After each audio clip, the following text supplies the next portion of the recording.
그게 국악이야 라는 잣대부터 이걸로 나를 증명해야 돼 라는 부담감. 요즘 그거에 대해 진짜 제가 제일 많이 생각해요. 저의 가장 주된 주제 중에 하나인데 그동안 조금 혼란스러울 때가 많았어요. 저와 같은 활동을 하는 것들을 일컬어 국악의 대중화, 뭐 국악의 현대화 혹은 전통음악을 기반으로 한 어쩌고 항상 뭐가 이렇게 전제가 붙어요. 제가 요즘 가장 관심을 가져하고 또 이루고 싶은 것들 중에 하나가 무엇의 어떤 화가 아니라 그냥 그 모습인 어떤 음악을 했으면 좋겠거든요. 국악을 이렇게 편곡해서 원래 있던 것을 이렇게 편곡해서 이 모습이 됐어요가 아니라 그냥 이 곡은 원래 그렇게 오랫동안 연주되어 왔던 곡 같은 그 로컬리티가 느껴지고 들어도 그냥 듣기만 해서 어떤 설득력을 가지는 음악들을 만들고 싶은데요. 이게 되게 어려워요. 한번 좀 다 무너뜨린 다음에 다시 시작해보고 싶어요. 그거는 무너뜨린다는 건 아주 제로 베이스에서 시작한다는 게 아니라 제가 가지고 있는 베이스들 있잖아요. 제가 어렸을 때부터 배운 전통음악, 전통 문화 이런 것들을 깊게 가지고 있는 다음에 이거와 이것의 믹스가 아니라 나는 나로 유지한 채로 새로운 모습으로 변화해보는 거죠. 원래 있었던 한국음악의 아주 자연스러운 변화. 어떤 믹스라던가 화려한 옷만 치장하고 있는 게 아니라 그냥 그렇게 변화한 거.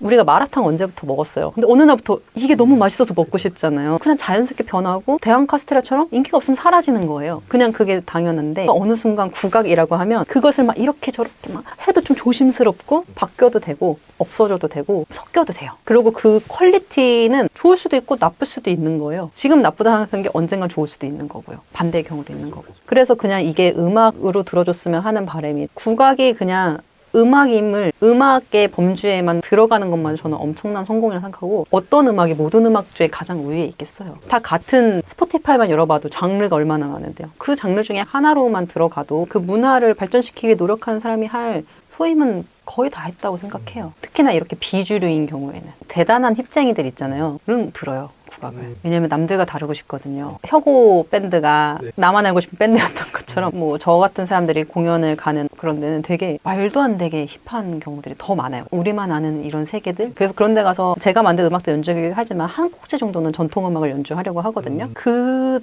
나름의 그 반응이 되게 좋아요. 오리지널리티가 이거구나 라던가 공연 전에 좀 뛰려고 하고 이렇게 스트레스 지수를 낮춰놓거나 아니면 청소 그런 작은 일부터 시작을 해요. 그게 저한테 되게 유용하고 너무 머릿속이 복잡하면 메모를 계속해요. 내가 고민하는 키워드를 다 적어놓고 막 이렇게 가지치기를 하는 거죠. 그래서 왜 그럴까? 해결책은 뭘까? 이렇게 하다 보면 어느 정도 객관화가 되면서 조금은 가벼워져요. 이거를 언어화시키는 거, 복잡함들을. 작업을 할 때도 그래서 항상 노트 옆에다도 계속 끄적끄적끄적 하면서 써요. 그냥 계속 쓰면서 하는 편이에요. 생각이 많은 게 병이에요. 멈추지를 않아요. 생각이. 뭘 하나 생각하면 상상을 계속해요. 그 일들에 대해서. 저의 MBTI의 특징인데요. 상상을 계속해서 그래서 이제 인풋을 많이 보려고 노력을 하죠. 오히려. 왜냐면 인풋이 없으면 당연히 생각하는 것도 적어지고 바라볼 수 있는 시각도 좁아지기 때문에 기억하고 싶은 것 좀 적어놓는 편이고요.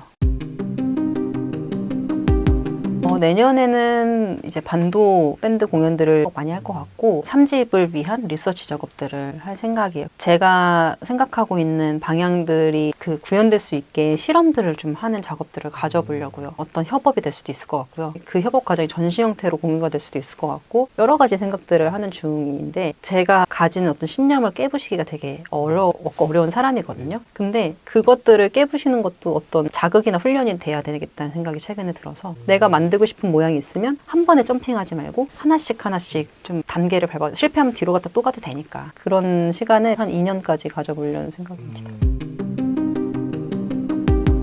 전여빈 씨가 상 타면서 중꺾음아 뭐 이 얘기 하셨잖아요. 그래서 나 자신을 믿어주는 게 되게 중요하다라고 했는데 저 역시 그렇게 생각해요. 세상에 나만큼 나를 칭찬해 줄 사람은 없고 내가 나를 의심하게 되는 순간 모든 선택들이 다 희미해지더라고요. 모든 선택들이 다 힘을 잃고 책임 역시 힘을 잃어요. 그때 내가 틀렸어. 이렇게. 그게 아니라 내가 나를 믿어주는 게 먼저가 돼야 어떤 결정도 힘을 가지고 그것에 대한 책임도 더 질 수 있다는 생각이 들어서요. 나 자신을 믿어줘라. 나의 선택 틀리지 않았다. 당신의 선택이 맞을 수도 있고 틀릴 수도 있지만 당신만큼 당신을 믿어줄 수 있는 사람은 없다라고 꼭 얘기해주고 싶어요.